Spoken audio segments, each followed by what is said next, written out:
గురుగారు, తిథులతో దశమి సమ్మిళితమై ఎన్నో పర్వదినాలు మన సాంప్రదాయంలో ఉన్నాయి కదా, అలాగే దశపాపహర దశమి తిథి యొక్క ప్రత్యేకత ఏమిటో తెలియజేయండి.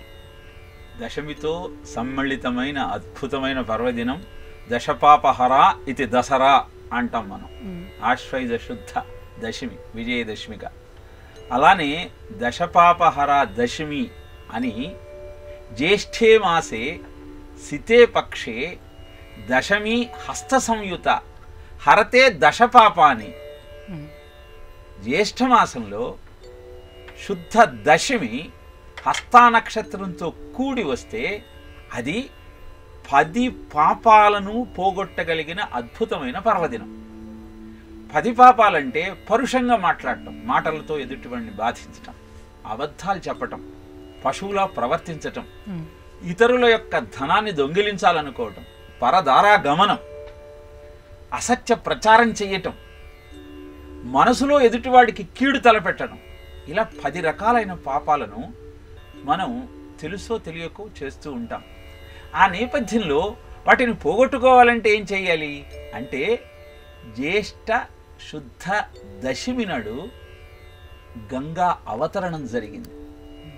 తులసీ సంయుత దైత్యజిత్ పద రజస్తోమంబు కంటెన్ మహోజ్వలమై దిక్పతి సంఘ జగత్ సంభాగ్య సంధాయి కలిదోషావళి నెల్ల వాపు దివిజత్ గంగా ప్రవాహంబు. గంగ యొక్క మాహత్యాన్ని అద్భుతంగా వర్ణిస్తాడు భాగవతంలో. ఆ విష్ణు పదముల నుంచి ప్రారంభమయ్యి దేవతలందరికీ అన్ని సౌభాగ్యాలను ఇస్తూ కలి దోషాన్ని పోగొట్టగలిగిన అద్భుతమైన గంగలో నువ్వు స్నానం చేయగలిగితే ఆ 10 పాపాలు పోతాయి. గంగ అంటేనే పాపాలను పోగొట్టేది. మరి ఆ గంగాదేవి ఉద్భవించిన ముహూర్తంలో దానిలో నువ్వు స్నానం చేయగలిగితే నీ జీవితం అద్భుతంగా మారిపోతుంది. భగవద్గీత కించిదధీత గంగాజలలవ కణికాపీత సకృద ఏవ మురారి సమచ్చ తత్ర కరోతి యమేన చర్చ. భగవద్గీతను ఆనాడు అధ్యయనం చేసి గంగా స్నానం చేయగలిగితే నీకు యముడి యొక్క చర్చ జరగదు. ప్రతి జీవుడిని ప్రాణం ఉత్క్రమణ తరువాత బంధించి కోర్టు పెడతాడు. యముడు ఈ పాపాలు చేసావు కాబట్టి నీకు ఈ శిక్షలు వేస్తున్నాను అంటాడు. కానీ భగవద్గీత చదివిన తరువాత గంగలో స్నానం చేయగలిగితే పాపాలన్నీ ప్రక్షాళన కలుగుతాయి. కాబట్టి అలాంటి న్యాయ వ్యవస్థకు అసలు చోటే లేదు. నీకు ముక్తి దొరుకుతుంది, పాపముల నుంచి విముక్తి దొరుకుతుంది అన్నది అద్భుతమైనటువంటి శాస్త్రవచనం. అందుకే గంగా, గీత, గోవింద ఇవి అద్భుతమైనటువంటి శక్తి కలిగిన వీటిని నువ్వు ఆశ్రయించు. కాబట్టి ఈ జ్యేష్ఠ శుద్ధ దశమి నాడు మనం గంగలో స్నానం చేసే ప్రయత్నం చేద్దాం. మీకు వెంటనే సందేహం వస్తుంది, ఇప్పుడు కాశీ దాకా ఎలా వెళ్తాము అని.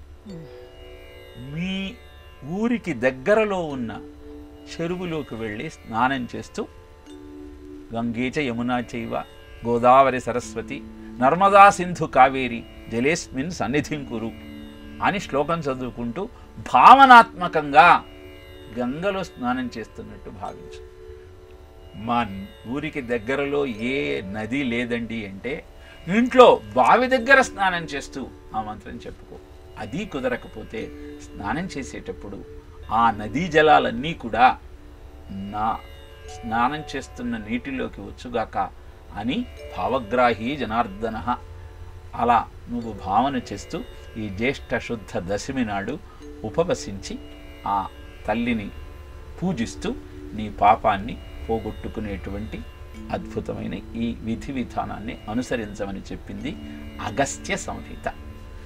కనుక ఈ జ్యేష్ఠ శుద్ధ దశమి నాడు ఉపవాసం ఉండి గంగాదేవిని కీర్తిస్తూ గంగలో స్నానం చేస్తూ జీవితాన్ని అద్భుతంగా మార్చుకునే ప్రయత్నం చేద్దాం.